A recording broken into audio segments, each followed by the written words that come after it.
News Item 4. Hurricanes.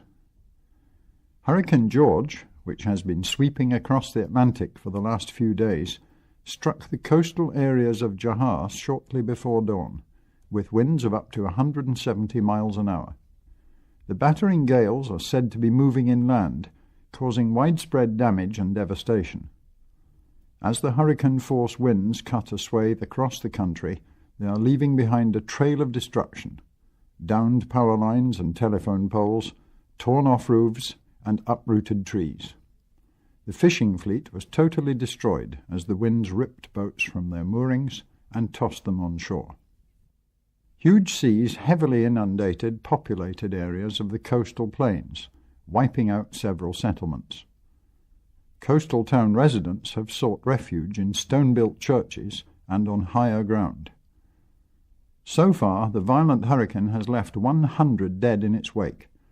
The death toll is still climbing, as more and more bodies are recovered from under-collapsed buildings. 500 people are reported missing and are presumed dead, having been swept away by floodwaters. The casualty list and the damage statistics are still incomplete and will probably soar as communication links with affected areas are restored. As hardly a house in the area still has a roof, the President has declared a state of emergency.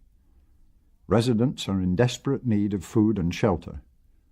The authorities ordered the evacuation of people from the capital, although it is hoped that by the time the hurricane reaches the city, it will have downgraded to a tropical storm.